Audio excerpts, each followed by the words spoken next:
Bonjour à tous, bienvenue dans ce nouveau numéro de Fréquence Populaire. Alors, nous étions partis un petit peu des ondes car nous sommes en pleine campagne des européennes. Ça prend beaucoup de temps, beaucoup d'énergie et donc ça a un petit peu perturbé nos programmations. Mais on reprend petit à petit ces grandes interviews que nous menons. Si vous aimez ce que nous faisons, eh bien n'oubliez pas de liker, de partager auprès de vos amis, de vos réseaux, d'en discuter. Et pour ceux qui en auraient la possibilité, vous pouvez nous faire un petit don de 5 € ou plus en fonction de vos moyens pour que nous continuions à faire ce que nous faisons. Et n'oubliez pas de commenter non plus. Commenter, c'est important pour le référencement. Alors aujourd'hui, j'ai quelqu'un de formidable avec moi, Jean-Charles Orcade. Bonjour à tous. Quelqu'un de formidable mais extrêmement modeste. Ce qui n'est pas la seule de ses qualités et qui en plus est un ami. Donc je suis doublement content que Jean-Charles soit ici. Alors Jean-Charles, tu es, on l'est à vie, polytechnicien. C'est vrai que ça ne change pas, ça. Il n'y a pas si longtemps, tu as été encore vice-président de l'association X Alternative, donc la deuxième plus grosse association d'anciens élèves de Polytechnique. Donc bien évidemment, tu es un scientifique, tu es ingénieur, tu as une formidable carrière dans de très grandes entreprises françaises tout au long de ta vie. Entre autres, tu as été directeur général chez Thomson, tu as été responsable, directeur de la stratégie chez Thales, tu as travaillé en France, aux États-Unis, dans différents pays. Tu as fini ta carrière en tant que président de France Brevet, mais comme tu n'es pas exactement le type de retraité qui s'arrête au moment où arrive la retraite, en revenant dans ta région natale, les Hautes-Pyrénées, eh bien là, tu as lancé une entreprise associative de recyclage, une sorte de ressourcerie, et d'ailleurs même apparemment, avec tous les bénévoles, vous avez réussi à créer, y compris un emploi en CDI sur place, ce qui est fantastique. Bref, quelqu'un de formidable. Et en plus, tu es un guitar hero, parce que tu joues de la guitare en plus de tout le reste. Et si on te reçoit aujourd'hui, eh bien, c'est pour parler de sciences, de rapport aux sciences, d'enseignement des sciences, de rationalité, de pensée rationnelle, par rapport à la pensée magique. Quelque chose qui a été l'ingénierie, les mathématiques, la science, qui a été quelque chose de très important dans l'histoire de la France, dans le développement de la France. La France est une des nations qui, depuis le 19e siècle, était au firmament. Alors j'utilise le passé, tu me diras si j'ai tort ou raison. Est au firmament des sciences. Récemment, ça a été les trains rapides avec le TGV, ça a été le développement du nucléaire, ça a été Ariane, Airbus, que de domaines dans lesquels la France n'a pas brillé. D'ailleurs, toi, tu étais même des précurseurs dans le numérique, oui, tout à fait, dans l'imagerie 3D, que ce soit pour le cinéma, la télévision. Et donc, aujourd'hui, on voulait parler de tout ça, parce qu'on vit un phénomène en France de désindustrialisation. Il semblerait qu'on ne produise pas assez d'ingénieurs pour les besoins futurs de la France. Et puis non seulement il semble qu'on ne développe pas assez, mais il semble qu'il n'y ait pas d'emploi pour tous les ingénieurs que l'on produit aujourd'hui, alors que je parle d'emploi de concret d'ingénieurs.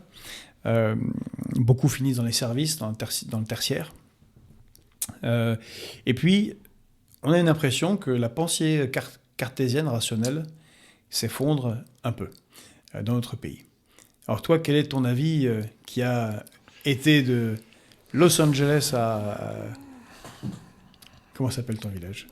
À Reims-Marsous, dans les Hautes-Pyrénées. Voilà. Au bout, quasiment au cirque de Gavarnie. À côté de Gavarnie, voilà. Absolument. Il est formidable la région. Alors, est-ce que la France est toujours une grande nation scientifique ? Je pense que il y a eu des signaux d'alerte très très forts qui se sont manifestés et qui s'accumulent malheureusement et qui tendent à dire que c'est en train de régresser gravement. Ces signaux d'alerte, un des principaux, c'est le classement international qui vise à évaluer le niveau scientifique du peuple et d'un pays, et notamment dans les matières scientifiques, et la première d'entre elles, parce qu'elle est l'outil de base pour pas mal d'autres, qui sont les mathématiques. Derrière les mathématiques, il y a la physique, il y a la chimie, il y a la biologie, il y a l'ingénierie, il y a effectivement tout ce qui a permis effectivement à la France de développer de très grands talents et de très grands projets. Si on prend ce critère qui a le mérite d'exister, on constate que la France a été reléguée au quasiment dernier rang en termes de niveau en mathématiques de ses enfants et de ses étudiants, parmi les dernières places du classement de l'OCDE. Ce qui est sidérant quand on se dit que notre pays a été et est toujours, d'une certaine façon, parmi les grandes nations scientifiques et mathématiques du monde. Il y a toujours une grande école mathématique en France. En tout cas, pour ceux qui arrivent au plus haut niveau. Alors, il existe toujours, heureusement, une grande école ou une grande tradition mathématique française qui fait que régulièrement, on a des chercheurs français qui accèdent aux plus hautes distinctions, l'équivalent du prix Nobel en maths, et également sur des matières scientifiques comme la physique, la chimie, la biologie, etc. Mais ce qu'on constate, c'est qu'il y a un décrochage de plus en plus considérable entre ce que j'appellerais les cursus d'élite, et la très grande majorité de la population d'élèves et d'étudiants. Et le maintien d'une très petite frange de très grands scientifiques dans le pays, aujourd'hui, joue peut-être un rôle dans l'absence de prise de conscience sur le caractère massif du décrochage du pays. Or, ce décrochage, il est réel. C'est pas l'arbre qui cache la forêt, c'est l'arbre qui cache le désert. Oui, absolument. L'arbre cache le désert. Je crois que c'est un très bon exemple. Et je suis très frappé dans ma vie actuelle, dans des villages et les hautes vallées des Pyrénées, de constater à quel point ce décrochage est massif. Moi, j'ai été par ceux qui ont eu la chance de pouvoir être aspirés par les instituts les plus en pointe scientifiques en France, et notamment à Paris, que ce soit l'école polytechnique, mais l'environnement qui comprend l'école normale supérieure et les grands laboratoires de recherche. Et puis dans la vie professionnelle, et de voir effectivement ce qu'est aujourd'hui la réalité de l'enseignement pour le plus grand nombre. Et ça, c'est une vision vraiment non biaisée à partir d'une activité que je mène de façon régulière depuis 10 ans, qui est du support scolaire, tout simplement.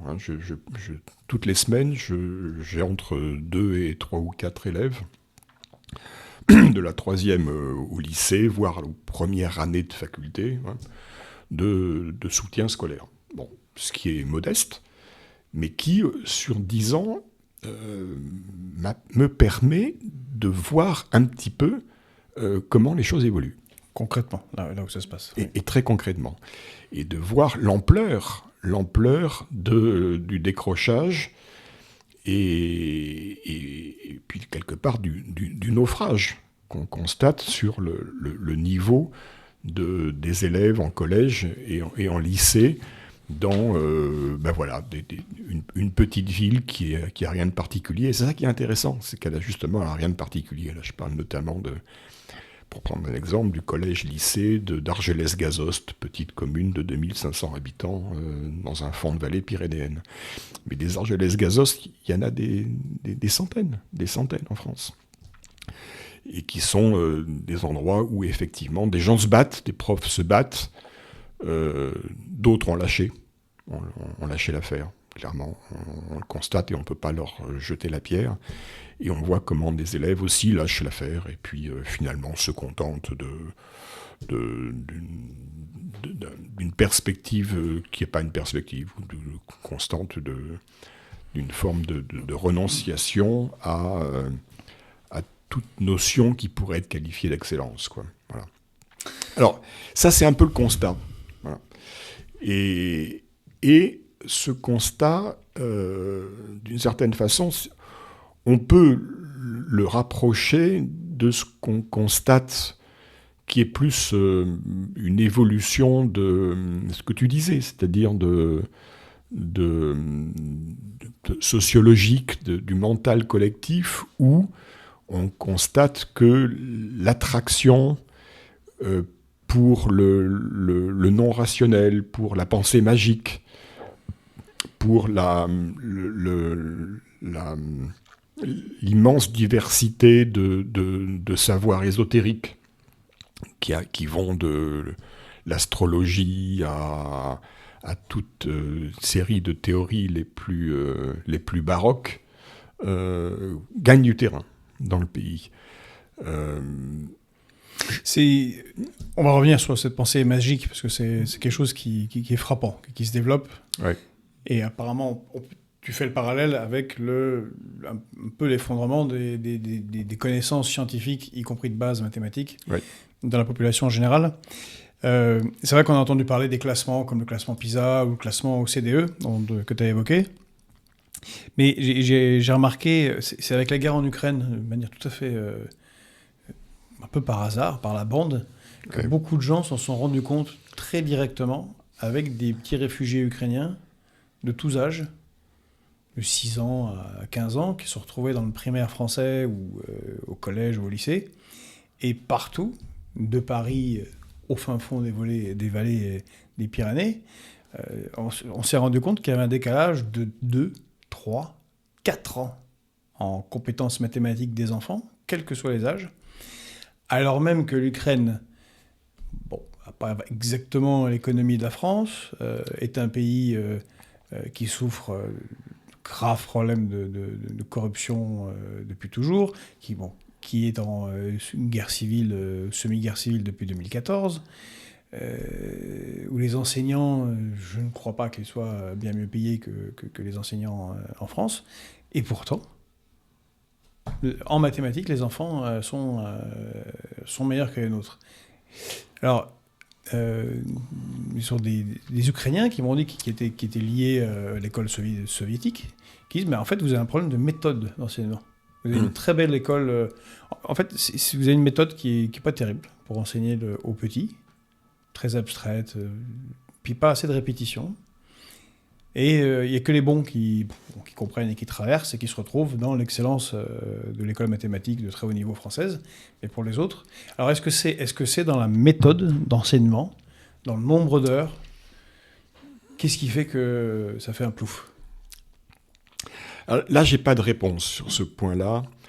Il faudrait avoir plus étudié que je ne l'ai fait les phénomènes fondamentaux de pédagogie, de méthode d'enseignement. Et là, très honnêtement, c'est quelque chose sur lequel je ne m'avancerai pas. J'essaye de ne prendre de position, d'exprimer des opinions que là où je pense que j'ai une... C'est tout à ton honneur. Voilà, donc là, très honnête, très modestement, je ne sais pas répondre à ça.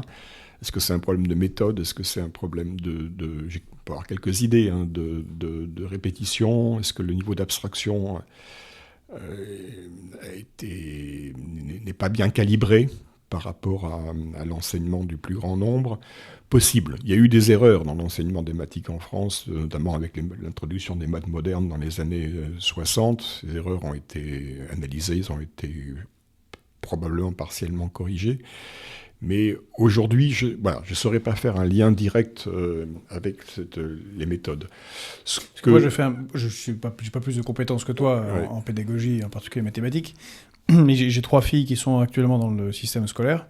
Et je peux voir où il y a une chose qui est sûre et certaine, c'est le manque de répétition. Et l'inégalité profonde parce qu'il y a eu pas mal d'heures de mathématiques, d'histoire, de français qui ont été supprimées au fur et à mesure des années. Mais je vois qu'il y a une inégalité fondamentale qui se crée entre ceux qui peuvent faire de la répétition à la maison Oui. et ceux qui ne peuvent pas. Ah oui, tout à fait. Or, par exemple, pour des trucs simples, les tables de multiplication, des divisions, des soustractions, des choses vraiment très simples, du calcul quotidien, mais la répétition doit être organisée à la maison, sinon il n'y a pas. Et déjà, on incite des enfants en primaire à prendre une calculatrice, à tapoter sur la calculatrice, ce qui fait que bon, Alors, il y a quand même un point qui me semble évident, c'est la question des moyens qui sont donnés ou organisés par le pays pour effectivement transmettre. Cette notion de transmission est fondamentale. Quelque part, c'est peut-être même la mission essentielle de l'État, c'est-à-dire de l'organisation que les citoyens se sont donnée, qui est de transmettre, d'éduquer, de permettre aux nouvelles générations d'apprendre et de comprendre le monde dans lequel ils vont vivre, et que, comme les générations précédentes, ils auront le devoir de transformer et de faire avancer. Et donc ça, c'est l'école. Voilà. Et là, très concrètement, ce que je constate, que beaucoup de gens le constatent, mais c'est maintenant, j'ai les doigts dedans, hein, c'est à quel point la raréfaction des moyens est massive dans le pays aujourd'hui. Sur des petits de collèges, lycées. Comment tu le vois ? Les professeurs qui ne sont pas remplacés. Le premier point qui est très frappant, c'est dans le cursus scolaire d'un gamin qui est en collège ou en lycée aujourd'hui, il y a des trous pendant 1 mois, 2 mois, 3 mois. C'est par là qu'était venu le scandale avec Madame Oudéa Castéra. Par exemple, voilà. Finalement, elle n'a peut-être pas si tort sur ce... Elle avait mal exprimé. Elle dit qu'il faut mettre... Comme vous avez les moyens, mettez-les dans le privé. Oui, en plus, ce qu'elle disait, dans son cas particulier, était faux. Oui, en plus, dans son cas, était faux. Elle a menti, mais bon.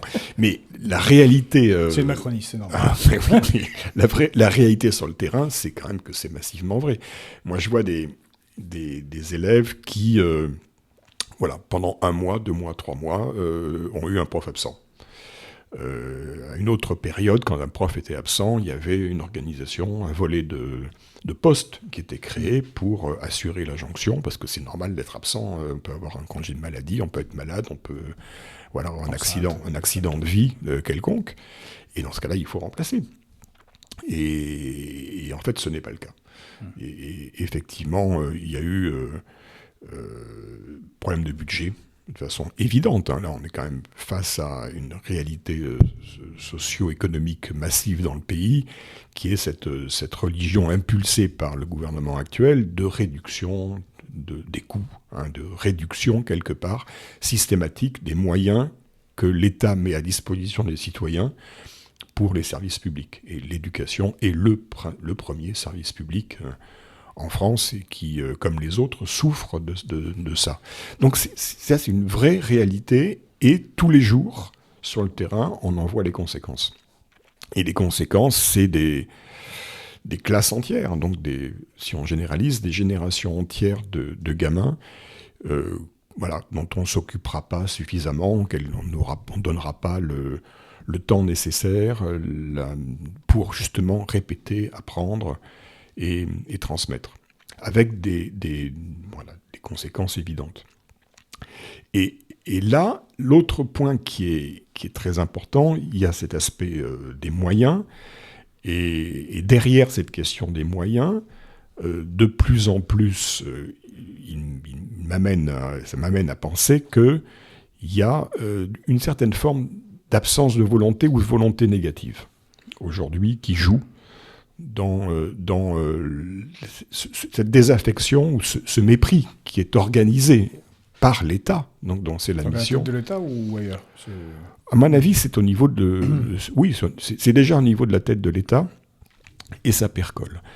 Alors, il y a les deux niveaux. Il y a la tête de l'État et la façon dont tout ça se transmet sur toutes les immenses ramifications d'un système très, très vaste comme l'éducation nationale, avec des conséquences délirantes. Si on remonte à un niveau intermédiaire qui est le ministère de l'Éducation nationale, et là je vais illustrer ça par une anecdote qui m'a beaucoup frappé. On a vécu pendant le premier quinquennat de Macron un épisode délirant avec les années Blanquer. Et il faut revenir dessus l'espace d'un instant pour comprendre ce qui a été fait, puis après se demander pourquoi. Donc Blanquer, pendant maintenant presque 5 ans, a mis en place une réforme du système dans les lycées, consistant à ne plus rendre obligatoire l'enseignement des mathématiques. Point. Plus du tout. Il voulait dire que la façon dont l'enseignement était organisé sous forme d'une collection d'options à la carte. Tout ça justifié par une espèce de religion selon laquelle c'est le goût de l'enfant qui doit primer, plus que des approches normatives, et que donc il fallait faire confiance à la créativité de l'enfant et à son goût d'apprendre et le laisser choisir. Voilà, un panel de modules. Et c'est sur la base de ce panel choisi par chaque enfant que se préparait le baccalauréat. Voilà. Donc on pouvait se trouver... Oui, je me permets de te couper. Ça me fait penser au film de Michael Moore, Bowling for Columbine. Ouais. Il était allé voir dans cette ville américaine pourquoi est-ce qu'il y a autant de tueries de masse dans les écoles aux États-Unis, plutôt dans les collèges-lycées. Et moi, il y a cette scène qui m'avait marqué où il est assis avec deux collégiennes qui choisissent des modules. Ça a l'air de nous venir des États-Unis, cette histoire de modules et de choisir son enseignement à la carte. Et elles disent on a un cours de bowling, d'où le nom du film Bowling for Columbine. Je ne me souvenais pas de ça. Et il leur pose la question, mais quel est l'intérêt éducatif, d'après vous, de faire des cours de bowling au lycée? Et les filles regardent désespérées leurs chaussures, évidemment, sans pouvoir répondre. Mais son idée était le développement du crétinisme, en fait, en laissant les gens choisir. Bon, l'hédonisme général qui nous anime tous nous emmène plutôt à choisir bière et bowling que mathématiques et astrophysique à 18h. Ah oui. Pardon. Oui, donc effectivement, c'est des Blanquer qui... c'est fini. Les mathématiques, c'est plus obligatoire. C'est un module. Si on a envie, on fait mathématiques. Ouais. Et si on a envie de faire autre chose, on fait autre chose. Alors, ils y sont allés progressivement. Ils ont commencé par supprimer ce qui restait, qui était pas idiot, d'enseignement de mathématiques dans les classes littéraires. Sur le thème, on n'a plus besoin d'apprendre des maths quand on se destine à une carrière littéraire. Le ver était dans le fruit. Parce qu'à la limite, mais pourquoi ? Les maths, c'est du raisonnement, c'est une forme de dynamique de la pensée, et on ne voit pas pourquoi. Est-ce que ça ne pourrait pas apporter quelque chose à un citoyen, même s'il se destine à être journaliste, ou écrivain, ou danseur ? Il n'y a aucune raison. De la même façon, il était tout à fait aussi absurde de supprimer l'enseignement de la philosophie dans les classes scientifiques. Les deux contribuaient à une vision qui a été celle pendant fort longtemps de l'école républicaine, de fournir à chaque citoyen les différentes composantes du bagage qui lui permettent d'appréhender le monde. Et voilà, après on peut insister plus sur l'une que pour l'autre, il faut effectivement le faire progressivement pour accompagner, ce qui était le cas. Donc on a commencé par supprimer les maths dans les classes littéraires. Puis après on a commencé à supprimer les maths en général, sur le thème, après tout, l'approche à la carte est la bonne solution. Donc c'est une approche, en fait, fondamentalement consumériste. Quelque part, on a accéléré le mouvement pour transformer la formation de citoyens en formation de consommateurs. Voilà. Et on est arrivé à des résultats auxquels j'ai été confronté de façon vraiment très étonnante pour moi.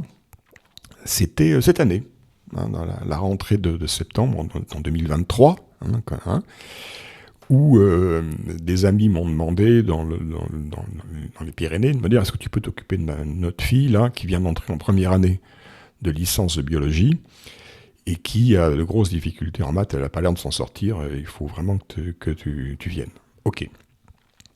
J'ai vu la jeune fille, une fille intelligente, posée, réfléchie, etc., qui m'a dit là vraiment je suis noyé, il y a des cours en proba, où là c'est du chinois et ça va à toute allure, en amphi, en fac, et tout le monde est largué, tout le monde. Et sur un amphi entier, il n'y a qu'une ou deux étudiantes qui arrivent à peu près à comprendre de quoi on parle. Tout le monde est largué. Je dis bon, qu'est-ce qui se passe? Je regarde, j'y passe quelques heures, je regarde les cours. Bon, c'était des cours de proba d'un bon niveau post-bac, quoi. Donc, il est question de densité de probabilité, de fonctions exponentielles, de fonctions. Voilà, bon.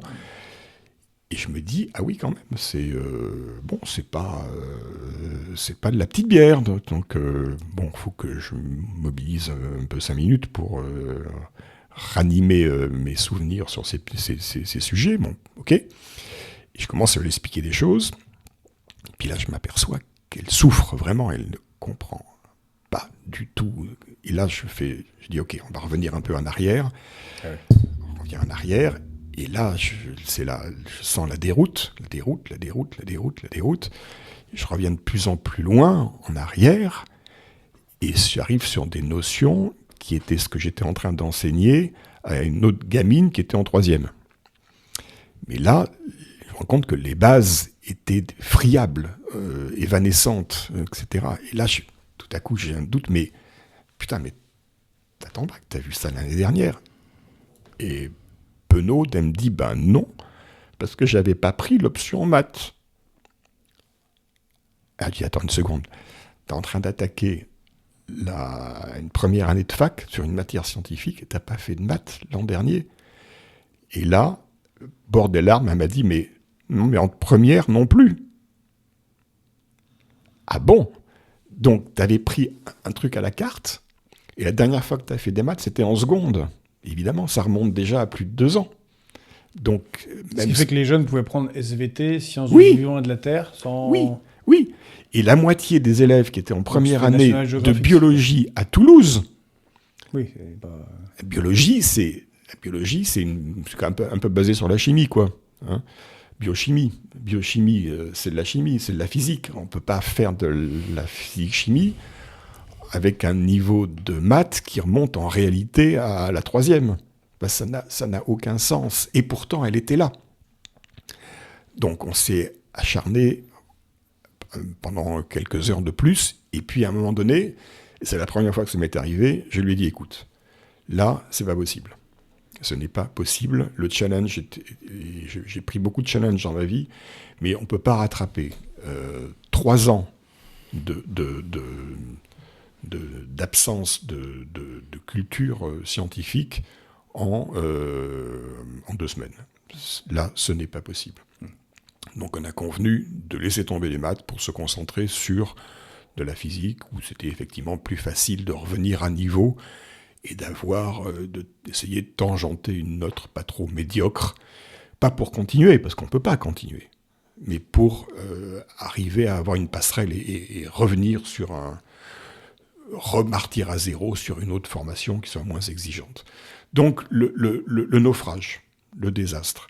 Et d'après ce que j'ai compris, parce que j'ai questionné, ça concernait plus de la moitié d'une promotion de première année de fac en matière scientifique. Ce qui veut dire que plus de la moitié des élèves en première année de fac à Toulouse étaient condamnés à abandonner et à repartir tenter leur chance dans une autre première année d'un cycle quelconque, et si possible, non scientifique. Alors ça obère en fait l'avenir que veulent se choisir des jeunes. C'est un naufrage organisé. Que les parents ne soient là, à moins que les parents ne soient là avec les enfants. C'est vrai qu'on peut faire la bêtise à 14 ans de se dire les mathématiques, ça me saoule, je choisis autre chose. Et puis de regretter 4 ans après quand tout à coup on veut faire quelque chose de spécifique dans sa vie. Moi j'avais noté en cours de statistiques, sur des mathématiques plus simples, Mais c'était déjà compliqué, parce que la moitié de ceux qui avaient eu le bac, et c'est étonnant quand on le dit, parce que des fois des gens ne croient pas, mais ne comprenaient pas le concept de pourcentage. Il a fallu refaire des cours avec des petits bonhommes, des pommes, 100. Et là, quand tu disais les mathématiques, ils ont supprimé les mathématiques dans les classes littéraires, j'ai tout de suite pensé à ces cours-là, parce que, oui, ça sert à rien. Comme tu dis, tu es danseur ou tu fais prof de français. Oui, mais tu es un citoyen. Bah oui. Tu vas faire un emprunt. Si les pourcentages n'est pas extrêmement clair, qu'est-ce que ça veut dire un TEG, un remboursement à 3,4% ou à 17,6%? Qu'est-ce que c'est quand tu regardes les résultats électoraux, qu'est-ce que ça signifie? Comment il y a une règle de 3 entre les citoyens qui participent, ceux qui ne participent pas à une élection, le pourcentage qui est tiré. En fait, tout ça est un magma, un énorme brouillard pour beaucoup de citoyens, en fait, de jeunes, je veux dire. C'est pas évident, en fait. Alors la question, c'est, tu disais, tu allais dire, t'expliques le constat, là, par exemple, que tu vois, et tu as dit, mais on reviendra sur pourquoi ils ont fait ça. D'après toi, pourquoi ils ont fait un truc aussi stupide? Alors, je pense qu'il y a un mépris qui est derrière ça. Et là, on remonte progressivement au sommet de l'État. Il y a un mépris sur l'importance de consacrer les moyens qui vont bien, quel qu'en soit le prix, hein, comme aurait dit l'autre là, quoi qu'il en soit, quel qu'en soit le prix, il y a des choses qui ne devraient pas mériter un questionnement.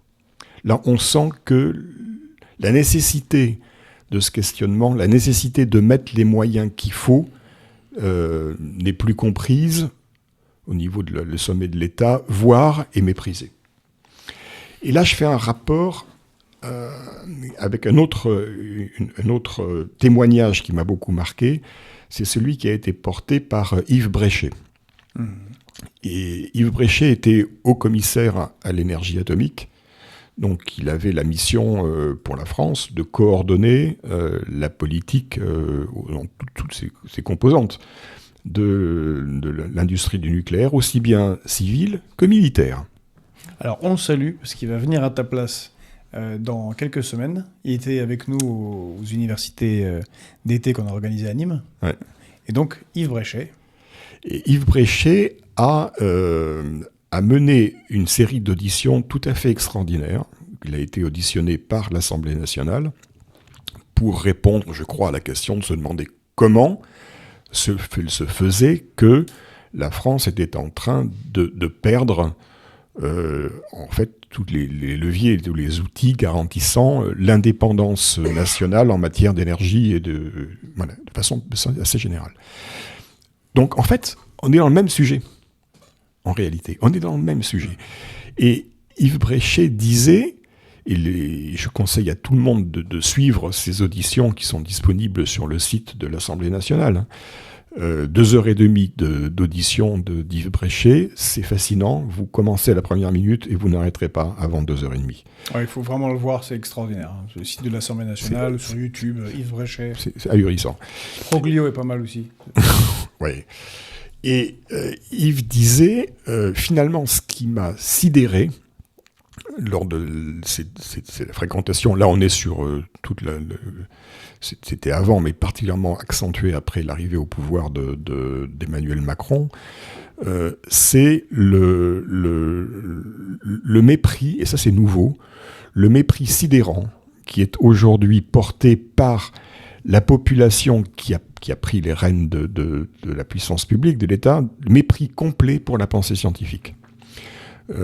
Aujourd'hui, vous avez encore en France des corps techniques de l'État, vous avez des ingénieurs, mais ils sont dans les services, comme on dit, hein, donc les services techniques, et les vraies décisions politiques aujourd'hui ne sont plus prises en consultation réelle par les sachants, par les gens qui ont travaillé, qui ont étudié, qui sont dont la vocation est d'être au service technique de l'État, technique et scientifique. Ces gens-là ont été remplacés par toute une population de jeunes gens, formés aujourd'hui massivement à Sciences Po dans les écoles de commerce, dont la conviction est que tout ça n'est plus important. L'important, c'est le business, c'est la finance, c'est l'économie au sens la plus horizontale et superficielle que ça. L'esprit McKinsey. Voilà. Mais les réalités physiques, scientifiques, ne comptent plus. Ce qui est important, c'est la com, c'est l'affichage, c'est la politique au sens la plus superficielle qui soit. Et dans toutes les décisions qui sont prises sur l'avenir du pays, c'est aujourd'hui cette population-là qui, quelque part, a été formée dans le mépris de la rationalité scientifique et du respect des réalités physiques. C'est ce mépris qui aujourd'hui domine. Et Yves Bréchet disait, à un moment donné, j'ai réalisé que toute cette population de conseillers ministériels ne m'écoutait pas, n'était pas intéressée par ce que les scientifiques disaient, et massivement ne lisait plus les rapports. Des rapports, il y en a. Ils sont produits par des gens qui sont intelligents, qui ont travaillé, et ces rapports prennent la poussière. Parce qu'il y a eu une disjonction, il y a aujourd'hui une disjonction entre ce que l'organisation collective qui est l'État et ses services est capable de produire, qui reste pertinent, mais toute une frange de gens qui ont été biberonnés littéralement dans la nouvelle culture managériale, financière, plutôt américaine qu'autre chose, formés dans les écoles de commerce et dans ce creuset de la non-connaissance qui est aujourd'hui symbolisé par Sciences Po. Voilà. C'est fondamental de ce que tu dis, parce qu'il y a ce rapport à une pensée magique managériale, où dans certains univers, parler, la communication sert à régler des problèmes qui n'en sont pas, pèse sur le réel. D'ailleurs, ça aurait été un des premiers conflits d'Emmanuel Macron avec le général avec le général de Villiers, Pierre de Villiers, qui n'avait pas spécialement envie d'affronter Emmanuel Macron, mais qui s'est retrouvé dans la commission de la défense à huis clos, et des députés qui lui demandent les actions des armées. Et en gros, il leur dit, vu qu'on demande de faire ça, ça, ça et ça, et que j'ai ça comme moyen, on ne peut pas tout faire. Et ça a été, mon Dieu, il critique le pouvoir. Or, jamais rien n'est changé. Et on est face à un pouvoir qui a une pensée magique, une pensée quasiment divine. Pense que le verbe, qu'il a la capacité divine de la Bible, du verbe créateur de la réalité. Et donc, on le voit pas, on l'a vu avec la Covid, avec les médicaments, avec les masques, rien ne change. Et on le voit maintenant en Ukraine. Je vais envoyer des gars, on va bloquer Poutine, et les types un peu sérieux comme Yves Bréchet disent, mais est-ce que vous avez lu le rapport sur le fait qu'on a 3 jours de munitions ? Ils l'ont pas lu, évidemment. Ils l'ont pas lu, et donc il suffit de le dire, puisque je le veux, moi, Macron, ça se fera. Et donc on a, voilà... On en est là, et on est en train de s'enfoncer. On est en train de s'enfoncer là-dedans, et ça, c'est vraiment extrêmement préoccupant. Un point extraordinaire dans ces auditions qui ont été organisées par l'Assemblée nationale, c'est qu'ils ont auditionné non seulement des gens comme Bréchet qui étaient dans la position de pouvoir écrire ces rapports et de dire ce qu'il était raisonnable possible de faire ou de ne pas faire, et ils ont aussi auditionné une bonne partie de ces populations de conseillers ministériels, voire de politiques, qui ont fait des conneries, et qui effectivement... voilà. Et de façon fascinante, tous ces gens-là, mis au pied du mur devant une commission parlementaire face à l'irresponsabilité dont ils avaient fait preuve, en règle générale, ont tous fini par bafouiller et presque s'excuser. En disant « oui, c'est vrai, on n'a pas lu les rapports, oui, c'est vrai, on a fait des conneries », mais ils les ont faites. Et en fait, ils continuent. Les mêmes continuent. Et pourquoi, quelle justification est-ce que ces politiques, il y a eu des ministres, il y a eu tous les décideurs de ces dernières années sont passés sur le grill et ont tous reconnu, de façon penaude, effectivement, leur inculture et leur absence d'intérêt pour ce qu'ils auraient dû comprendre. Ben, quelque part, tous ces gens-là sont... finalement des produits du système culturel actuel. Et j'ai du mal quand même à dissocier ça, ce qui se passe au sommet de l'État, ce qui fait qu'un ministre de Macron, Blanquer, a eu l'imbécilité, quelque part, de décider pour saboter le système d'éducation français. J'ai du mal à ne pas faire le lien entre cette incurie et ce mépris au plus haut niveau et à l'extrême le désastre et le naufrage qu'on voit avec des gamins et des gamines qui ont entre 12 et 18 ans. Il y a une cohérence.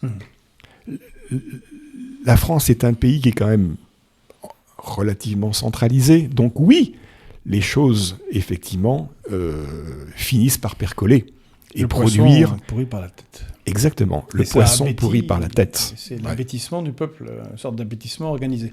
On se souviendra de Bruno Le Maire, notre grand génie, qui est maintenant ministre de l'économie depuis plus de 7 ans, qui écrit des romans érotiques, il trouve le temps le soir, je ne sais pas, pour ça. Peut-être qu'il aurait dû faire que ça, malheureusement, dans sa vie. Il y a quelques années, il était à une émission de télévision et ça ne l'a pas gêné de se ridiculiser, alors que lui a fait de très grandes écoles. De se ridiculiser face à un agriculteur, de ne pas savoir ce qu'était un hectare. C'est génial. Pour un ministre de l'économie, ne pas savoir ce qu'est un hectare, c'est formidable. Alors, on a une sorte de pensée magique, et on le disait tout à l'heure, c'est que se répand de plus en plus dans la société une pensée non cartésienne, une pensée magique, et on a une explosion de croyances que les gens se bâtissent pour eux-mêmes, de thérapies alternatives, de bouts de science mêlés à de la magie, de chamanisme, tout un tas de loufoqueries, parfois inoffensives, parfois moins inoffensives, mais qui on sent bien que l'esprit scientifique cartésien français a l'air de s'étioler fortement et de manière accélérée. C'est très frappant. Et alors après, on peut émettre des conjectures, hein, c'est-à-dire comment est-ce que tout ça constitue les deux faces de la même pièce ou de la même réalité. Intuitivement, je pense que oui, bien que effectivement une démonstration soit difficile, mais intuitivement, je pense que oui. On ne peut pas ne pas faire un parallèle entre justement cette démolition assez systématique du respect du raisonnement, d'une approche rationnelle, scientifique, ce mépris général. Le mépris est important, hein, d'un côté, et puis l'explosion, d'une certaine façon, de ces croyances, hein, de ce recours à la pensée magique, hein, c'est-à-dire à l'alternative. D'une certaine façon, est-ce qu'on n'est pas face à une situation où la destruction de ce qui a été un peu un pilier de la pensée collective ne doit pas obligatoirement être compensée par autre chose. Autre chose, c'est l'explication magique, c'est les différentes formes d'interprétation complotiste. Voilà. On va chercher des explications les plus baroques possibles. Et aussi un autre phénomène qui est lié au complotisme, qui est la défiance systématique par tout ce qui est considéré comme une approche scientifique, c'est-à-dire comme la vision des autres, du système. Voilà. Plein de gens qui considèrent que toute pensée perçue comme étant consensuelle au sens collectif, etc., est à mettre en doute. À partir de là, on commence à dériver sur toutes les croyances possibles. Je suis frappé par le fait que, y compris dans l'ensemble de personnes que je peux connaître, le terrain gagné par toute cette foultitude de pensées baroques gagne de façon considérable. Là, actuellement, je connais beaucoup de gens que j'estime, qui sont des gens bien sympas, intelligents, qui se passionnent, par exemple. Mais oui, qui se passionne pour la découverte de vertus, le terme de magique est d'ailleurs presque assumé, d'une substance chimique de base qui est le dichlorure, le dioxyde de chlore. Bon, formule chimique ClO2, c'est un composé chimique de base, donc c'est pas de l'eau de Javel, mais il y a des points communs un peu avec ça, qui est un antioxydant puissant. Bon. Et le raisonnement scientifique en disant ce produit guérit n'importe quelle affection parce que ça va détruire de façon magique tous les micro-organismes qui nous sont toxiques, c'est que tout ça c'est basé sur des électrons, voilà, et que donc un antioxydant va attaquer sélectivement les mauvaises bactéries et les mauvais microbes. Voilà. Bon, c'est ce qui est quand même extraordinairement léger comme approche scientifique. Enfin, n'importe quel étudiant... J'ai entendu des théories au sujet de la vodka qui permettent de se soigner de tout un tas de maladies. En général, ça finit assez mal pour le foie. Ben oui, et qui sérieusement font du prosélytisme, diffusent des vidéos, bien sûr, des tas de vidéos sur les réseaux sociaux pour expliquer que la solution à tous les problèmes de santé, maintenant, c'est le dioxyde de chlore. Fabuleux. Enfin, l'inanité du fondement rationnel scientifique est sidérant. Sidérant, il n'y a pas d'autre mot. Mais à partir de là, on embraye sur tous les raisonnements complotistes classiques en disant si ce n'est pas massivement généralisé, c'est parce que le système s'y oppose, parce que sinon ça serait beaucoup d'argent en moins pour l'industrie pharmaceutique. Je ne défends pas l'industrie pharmaceutique, je sais qu'ils ont fait toute une série de saloperies. Mais là, on bascule sur la pensée magique. Si on peut constater ce genre de basculement en France aujourd'hui, ça c'est un signal que je mets quelque part en relation avec cette destruction, ce pilonnage qui a été mené depuis maintenant pas mal d'années sur les fondements de la transmission de ce que c'est que une approche rationnelle, scientifique du monde. Je crois que les deux sont vraiment liés. Puis en plus, de manière concomitante, on a un effondrement des bases scientifiques. D'ailleurs, qui sont les mêmes en histoire, parce que j'ai pu constater avec des jeunes étudiants, quand certaines bases de l'histoire ne sont pas connues, ça devient très compliqué d'appréhender une approche plus complexe des rapports humains, des rapports entre États dans l'histoire, parce que la pensée est rabougrie, elle est limitée. Alors, cet effondrement scientifique est concomitant à l'accès à tout un chacun à des réseaux de communication qu'il n'avait pas avant. Je te parlais tout à l'heure de l'humoriste Haroun, qui a fait un sketch sur les platistes. Et pas avant, un platiste, c'est un type qui est un peu bon. Il n'a pas beaucoup de... il peut en parler aux zinc le matin, et puis les gens se détournent poliment, parce que, bon, tout ça, n'importe quoi. Mais là, il peut se connecter à Internet, et tout à coup, rencontrer une flopée de gens, des milliers et des milliers dans le monde, qui se nourrissent les uns les autres, qui se soutiennent, qui organisent des forums, des colloques, des chaînes de télé, sur les trucs les plus ahurissants. Et quand, par malheur, on a des États comme les États-Unis où l'accès aux soins, tu parlais des soins avec le chlore, là, tout à l'heure, où 100 millions d'Américains ont peu accès aux soins ou mal, à cause d'un système de répartition de la richesse et un système sanitaire qui est totalement privatisé et néolibéral, comme on n'a pas nécessairement accès aux soins, c'est la porte ouverte à aux soins magiques. On se souvient malheureusement de quelqu'un qu'on a bien connu, François Delapierre, il y a longtemps, qui le mari de Charlotte Girard, qu'on salue aussi, qui est décédé il y a quelques années d'un cancer du cerveau. Je me souviens d'un moment où il disait, s'il vous plaît, il avait croisé des gens qui étaient des amis, comme tu dis, des gens tout à fait intelligents, il disait, s'il vous plaît, ne commencez pas à me parler de massage ayurvédique ou de je ne sais quel yoga ou de je ne sais quel encens qui va m'aider, que je n'aurais pas testé, avec lequel j'irais mieux. Ou de ça bain. va empêcher les gens de parler de massage ayurvédique. Ou de bain de lait d'ânesse, qui est une thérapie. Cléopâtre fait ça. Oui, une thérapie qu'un de mes amis, qu'un vrai ami, a essayé d'administrer à son frère qui était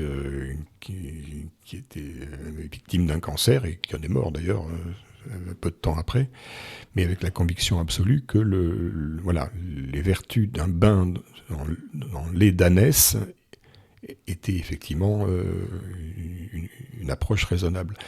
Mais jusqu'au point ridicule, on ne peut pas le mentionner, de ceux qui montent leurs fesses au soleil parce que ça éclairer le trou de balle par le soleil, visiblement, provoquerait je ne sais quels effets bénéfiques. Donc il y a eu tout un mouvement de gens qui faisaient ça, qui se prenaient en photo. Mais tu parlais de l'effet délétère et exponentiel des réseaux sociaux. Je pense que ça mérite d'être soulevé. Pourquoi est-ce que un nombre croissant de personnes choisissent de s'enfermer quelque part dans l'entre-soi informationnel des réseaux sociaux? Oui, effectivement. Est-ce qu'il n'y a pas une recherche d'une source de crédibilité, d'une source de vérité qui, auparavant, dans la France de la Troisième République, était quand même symbolisée par l'école républicaine. C'est-à-dire que, c'était quand même l'école républicaine qui transmettait la base reconnue, socialement reconnue comme étant une base raisonnable, une référence raisonnable de savoir. Voilà. Quelque part, moi je trouve qu'il y a un parallèle. C'est-à-dire qu'on détruit les fondements que la société française s'était donnés pour proposer à chaque nouveau citoyen une référence, une base admise, raisonnablement admise comme étant quand même valable, quoi. La pluie mouille. Bah oui. Il y a des statistiques. Ouais. On supprime ça. Et aujourd'hui, la technologie a permis, je ne dis pas qu'elle a permis l'émergence d'alternatives, et les gens vont peut-être se réfugier ou trouver un confort dans toutes ces communautés de pensée de plus en plus folkloriques, pas uniquement à cause de l'attractivité ou un peu marketing du truc, mais aussi par défaut. Par défaut. Et ça, c'est important. C'est-à-dire qu'on ne peut pas lutter contre l'abêtissement général qui est propagé par des gens qui continueront. On trouvera des charlatans, ça a toujours existé. Les charlatans ont toujours existé, c'est normal, il faut faire avec. Mais on ne peut pas lutter contre l'influence du charlatanisme si on n'a plus, en face de ça, de références qui soient socialement crédibles, parce que basées sur la raison. Et ça, c'est un des fondements de ce qui a fait la France, qui est en train d'être sapé. Et sapé par pas uniquement des phénomènes sociaux qui sont ce qu'ils sont et qu'on pourrait parfaitement maîtriser, comme le développement de réseaux sociaux, la culture de l'immédiateté, de la satisfaction, de l'hédonisme, etc., qui sont des réalités, mais qui sont sapés aussi par ce mépris et cette inculture assumée qui est celle du pouvoir actuel macroniste aujourd'hui. La conjonction des deux est importante. Est-ce que toi, depuis ton bout de France, que tu observes au microscope et que tu connais parfaitement bien, depuis que tu es quasiment né, tu étais petit, est-ce que tu verrais également une corrélation entre le développement de cette pensée magique non cartésienne, de ces bouts de savoir alternatif, plutôt de non-savoir alternatif, avec l'angoisse par rapport au futur? Parce que l'école de la Troisième République correspond à un moment où il y a une sorte de développement positif, malgré les guerres et les problèmes divers et variés, bien évidemment, mais il y a de génération en génération, on sentait l'évolution de la société vers plus de soins, on vit plus longtemps, on travaille moins, il y a une plus juste répartition de la richesse, il y a plus de gens éduqués, on fabrique des trucs nouveaux, il y a des fusées qui partent dans le ciel, on raccroche des téléphones au mur, bref, les Français voyaient l'évolution positive de la société, et là, angoisse. Les guerres qu'on mène, c'est des catastrophes. On n'a pas de masques, on n'a pas de médicaments. C'est les Chinois qui produisent quasiment tout. Après, c'est les Indiens. Notre industrie, un sujet que tu connais parfaitement bien, s'effondre. Est-ce que et puis le pouvoir d'achat est complètement bouffé, est en berne. Beaucoup de gens qui ont un travail 1 sur 4 quand même. C'est un travail précaire et quasiment tout le monde. Je pense que tu le vois avec les parents pour qui tu donnes des cours à leurs enfants. Il y a une angoisse généralisée, même dans les classes moyennes un peu supérieures, que l'avenir de l'enfant sera moins bon que celui qu'on a. Alors c'est quelque chose d'assez nouveau et qui arrive en même temps qu'il y a une explosion scientifique complètement incroyable, justement, que ce soit les téléphones portables, les réseaux, le nombre de découvertes en même temps est exponentiel. Est-ce qu'il n'y a pas un effet social, de panique sociale face à un monde qui échappe, et très concrètement sur le pouvoir d'achat.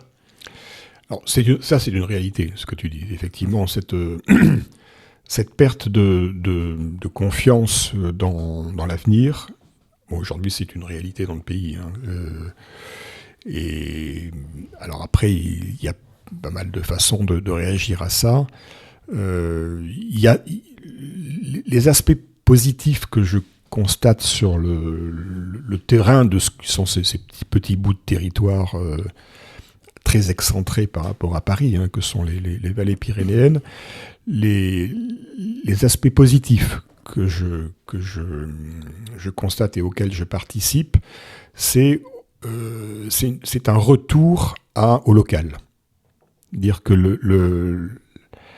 la réaction positive à ce que tu dis, je la vois sur le retour au local, c'est-à-dire en se disant, d'une certaine façon, les gens se disent pas, les gens se disent c'est foutu. Au niveau du macroéconomique, le pays, c'est foutu. On n'a réellement plus rien à attendre du gouvernement du pays tel qu'il est aujourd'hui, et ça c'est réaliste. Totalement. Il n'y a absolument rien à quasi attendre. Scientifique. Ah oui, etc. Bon, ça, les gens ont compris ça. Mais à 800 km de Paris et à 800 mètres d'altitude, une réaction saine, c'est de se dire, OK, le niveau central du pays, c'est mort. Donc, il faut essayer de trouver des solutions, et des solutions au niveau local. C'est là où il y a les mouvements associatifs sont des points d'appui très importants auxquels je participe aujourd'hui, parce je suis partie d'une équipe qui a créé une ressourcerie où on est en train de créer de l'emploi, socialement utile, où là, effectivement, les gens investissent une énergie tout à fait considérable et de façon réaliste et consciente. Parce qu'effectivement, les choses, à niveau très local, peuvent effectivement recommencer à évoluer dans le bon sens. Et les gens sont efficaces. Et c'est efficace. Et ils y retrouvent du sens, parce que tout ça, c'est une perte colossale de sens. C'est à la fois un sens social, économique aussi, parce que là, localement, on est en train de créer des emplois, mais c'est aussi un sens au sens social et psychologique.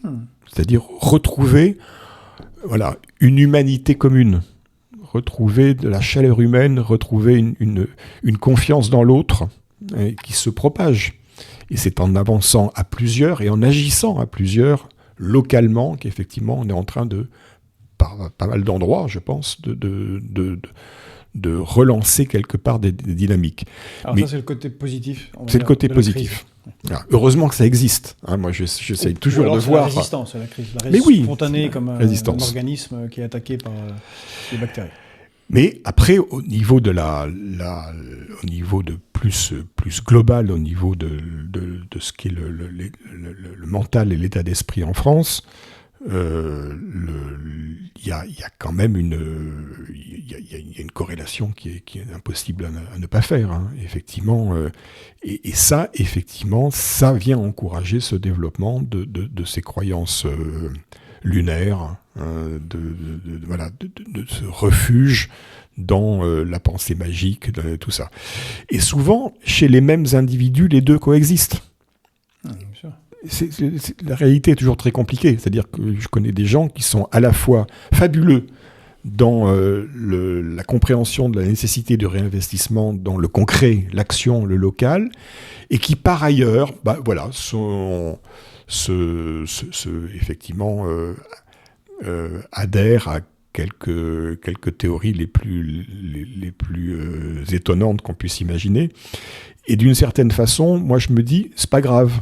Il faut faire avec. Les gens sont... Voilà. Le mental des personnes, il est ce qu'il est, il faut faire avec. Et puis progressivement, peut-être être amené à travers des discussions ancrées sur l'action commune, de ramener doucement les gens à compréhension que les choses sont peut-être un peu plus compliquées que ce qu'elles ont pu s'être confortées par aussi bien des discours très communautaristes ou des réseaux sociaux un peu baroques. Donc, moi, je suis quelqu'un de fondamentalement optimiste. Je pense qu'on peut toujours avancer, mais aujourd'hui, il faut qu'on avance, qu'on retrouve les façons d'avancer collectivement, de mon point de vue, à partir de réalités locales, parce que les réalités nationales sont terriblement, ont déjà été terriblement sabotées par le système actuel et par le gouvernement, par le système socio-économique actuel, mais qu'il va bien falloir effectivement reprendre un peu une marche en avant. Et c'est d'autant plus si on reprend une vision plus globale que la France n'est pas une exception dans le monde, dans ce phénomène de régression systématique. Ça touche assez globalement l'Occident. Hein. L'Europe, c'est la même chose en pire. Les US, n'en parlons pas. Par contre, il n'y a pas que l'Occident dans le monde. Aujourd'hui, tous les phénomènes négatifs que l'on constate sont inversés en accélération positive dans d'autres régions du monde. Notamment les grands pays nouvellement industrialisés en Asie, que j'ai bien connus, j'ai beaucoup travaillé au Japon, en Corée, en Chine, à Taïwan, à Singapour. Dans tous ces pays-là, on assiste à une situation inversée de la situation française, ce qui est quand même fascinant. C'est-à-dire que l'accent sur l'importance de l'éducation scientifique est phénoménal. Même en Russie, ce que disait Singapour, qui au début des années 70 a pris modèle sur le système scolaire français bien sûr, pour développer le sien. Oui. C'est dingue. Oui, et effectivement, ces pays-là aujourd'hui, et ces sociétés-là avancent à une vitesse dont on commence à ne même plus comprendre la dynamique. Moi, j'étais à Shanghai il n'y a pas très longtemps, j'étais sidéré par la modernité des infrastructures. Tous les témoignages dont on peut entendre sur l'avancée de l'industrie automobile, l'industrie forestière à partir de ces pays-là est sidérant. Donc le retard que nous sommes en train de prendre avec ces pays-là s'accroît de façon double, parce que eux avancent et nous reculons. Donc le différentiel, il est double. Hein, c'est-à-dire qu'on n'est pas assis sur le quai de la gare à regarder passer le train. Non, on est en train de prendre un tortillard qui va dans l'autre sens. Et là, c'est vraiment très inquiétant. Il va bien falloir, à un moment ou à un autre, reprendre la main, fixer le cap, reconstruire, hein, pour reprendre une formule chère à République souveraine. Tout reconstruire. Tout reconstruire. Et on peut le faire. On peut le faire. Mon facteur d'optimisme, il est là. Dire que nous sommes encore une population où les gens sont lucides, sont intelligents, sont prêts à bosser et le font. Et le font à des échelles et dans des configurations où les espoirs ne sont pas morts d'avance. d'où le local, d'où l'associatif. Ça, c'est mon vécu d'aujourd'hui. Hein. Je ne sillonne plus les zones industrielles et les bureaux d'études mondiaux. Voilà, je creuse un sillon qui me semble avoir du sens parce qu'il est basé sur des gens et sur le réel. Sur le réel et un contexte où tout n'est pas systématiquement saboté par ce qui a pu être fait et qui continue à être fait par le gouvernement actuel, Blanquer, Macron, et ce que je citais, c'est-à-dire le mépris sidérant des cabinets ministériels d'aujourd'hui en 2024 sur la réalité des choses, au service d'une idéologie de la communication et du profit. L'autre jour, j'étais avec une brochette de gens, une sorte de colloque débat, qui viennent de cabinets ministériels, de McKinsey, de Sciences Po, qui, comme tu l'as très bien dit, ils sont remplis d'un mépris pour leur propre peuple, comme pour le reste du monde. C'est un hubris sidérant. Et on parlait de la Chine, ils disaient, oh, la Chine, oui, mais blablabla. Mépris. Et moi, je venais de lire une série d'articles sur les taxis en Chine, qui sont quasiment tous électriques, avec des nouveaux systèmes de garages, où le taxi arrive, il est soulevé, des machines-outils enlèvent ils ont des batteries sous le véhicule, ils en remettent une autre, et ils repartent en 5 minutes. Et après cette réunion, je me retrouvais pas loin de la Tour Eiffel, et je vois passer des pousse-pousse à Paris, avec des gens qui sont dans les taxis pousse-pousse, qu'il n'y avait pas il y a 20 ans. Et normalement, juste l'observation devrait indiquer qu'il y a un souci grave, de décalage de plus en plus violent. Tu dis que quand tu as parlé du tortillard, j'ai pensé à ce pousse-pousse, alors que les autres sont déjà en taxi électrique, tous. Partout. Et ça va de pair avec l'ubérisation.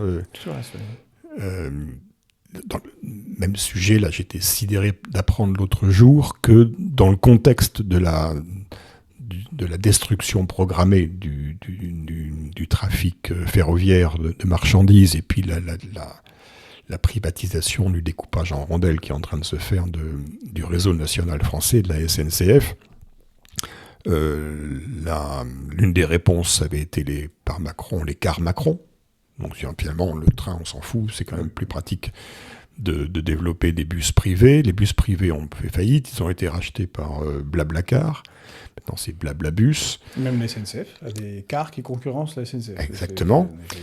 Mais la grande innovation de la start-up portée et financée par les copains de Macron, parce que c'est une création macronienne, c'est le fait que pour réduire les coûts sur les bus, ce que sont les cars Macron aujourd'hui, eh ben, ils ont supprimé la composante salariale. Il n'y a plus de salariés. C'est entièrement ubérisé. Entièrement ubérisé. Ouais. Tous les bus sont conduits par des auto-entrepreneurs. Voilà. et aujourd'hui, la direction, c'est d'aller vers ça, au niveau de la direction du pays. Bon, c'est évident que toutes les images qu'on a évoquées sont en dessous de la réalité. Au même moment, à Shanghai, vous avez un flux de TGV, mais hallucinant, apportant le niveau de service qui va bien à une métropole de 50 millions d'habitants, tranquille, ok, mais avec une régularité prodigieuse. Mais c'est de la technologie des années 2020. Parce que derrière, on sent qu'il y a une volonté, une infrastructure, et une mobilisation des savoirs, et derrière ça, un système de formation, d'université qui produit je ne sais pas combien de plus de thésards, d'étudiants, de techniciens, de scientifiques en France aujourd'hui. Emmanuel Todd montrait dans